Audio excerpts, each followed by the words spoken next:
Hello बच्चों, तो अपन देखते हैं कि आप एग्जाम के लास्ट एक दिन पहले किस चैप्टर से कितने क्वेश्चन पढ़ो। तो पहला चैप्टर जो है हमारा सॉल्यूशन और इलेक्ट्रोकेमिस्ट्री, इसका पूरा मैंने पहले बता दिया था। अब मैं बता रहा हूँ आप लोगों को कहाँ पे, केमिकल काइनेटिक्स। यदि आप केमिकल काइनेटिक्स यदि पढ़ रहे हो और यदि आपने ये क्वेश्चन नहीं पढ़ा तो आप पहले ये क्वेश्चन क्लियर करिए। Difference between rate of reaction and rate law, difference between rate of reaction and rate constant. दूसरा क्वेश्चन है difference between molecularity and order of reaction. तीसरा क्वेश्चन है determine the expression of rate constant for zero order reaction and first order reaction, है ना। Derive the expression of rate constant for first order reaction, what is Arrhenius equation. ये आप इस chapter के ये 5 question आप ready करिए पहले केमिकल काइनेटिक के। उसके बाद आपको न्यूमेरिकल्स करने हैं, एनसीईआरटी वाले 4-5 न्यूमेरिकल कर लीजिए, लास्ट टाइम पे उनको देख लीजिए जल्दी जल्दी, क्लियर। उसके बाद हम बात करेंगे बेटा डी एंड एफ ब्लॉक।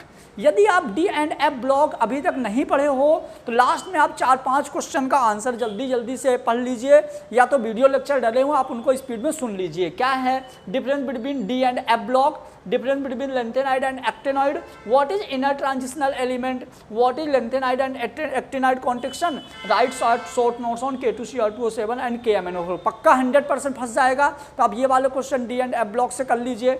उसके बाद हम बात करेंगे बेटा कोऑर्डिनेशन कंपाउंड। किसकी? Coordination compound. तो explain difference between double salt and complex salt with example दोनों का, right short notes on crystal field theory and valence bond theory. Nomenclature, यहाँ पे मैंने 10-12 नॉमेनक्लेचर डाल के रखा हूँ, तो वो सारे 10-12 नॉमेनक्लेचर कर लीजिए।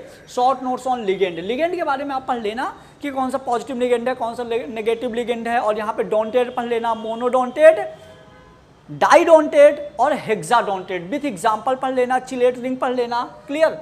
उसके बाद हम बात करें बेटा halo alkane and hello arene. तो हेलो एल्केन और हेलो एरीन में आपको सबसे पहले याद कर लेना न्यूक्लियोफिलिक और इलेक्ट्रोफिलिक में डिफरेंस। दूसरा आपको इलेक्ट्रोफिलिक रिएक्शंस करनी है। इलेक्ट्रोफिलिक रिएक्शन में कौन कौन सी? तो sulphonation, nitration, halogenation, alkylation, acylation, इन दोनों को हम फ्रीडल क्रॉप रिएक्शन भी बोलते हैं एक साथ। क्या बोलते हैं? Friedel crop reaction. तो इनका पहले आप डेफिनेशन लिखोगे, फिर रिएक्शन लिखोगे, रिएक्टेंट, प्रोडक्ट और रिएक्जेंट, इनका नाम जरूर लिखोगे। रिएक्टेंट क्या यूज कर रहे हो आप, यहाँ पे कैटलिस्ट क्या ले रहे हो, रिएक्जेंट क्या ले रहे हो, और प्रोडक्ट क्या है, ये आप जरूर कर लोगे। नेक्स्ट न्यूक्लियोफिलिक रिएक्शन में बेटा आपको SN1 एंड SN2, SN1 और SN2 में डिफरेंस और साथ में इनकी मैकेनिज्म भी आपको करना पड़ेगा। सारे सोल्यूशन मैं ऑलरेडी यूट्यूब में अपलोड कर चुका हूँ, आप वहाँ पे जाके देख लीजिए, क्लियर। ऑर्गेनिक का पूरा सोल्यूशन जो प्लेलिस्ट बनाया हूँ वहाँ पे लेक्चर नंबर 1 से 10 तक कंप्लीट ऑर्गेनिक है। फिर नेक्स्ट बेटा क्या है, अल्कोहल, फिनोल और ईथर में difference between primary, secondary and tertiary alcohol by Victor Meyer process. तो विक्टर मेयर प्रोसेस से आप इनके डिफरेंस कर दोगे। फिर प्रिपरेशन ऑफ फिनोल, तो haloarene, benzene sulphonic acid, diazonium salt और क्यूमीन, इनसे हम कैसे बनाएंगे क्या, फिनोल।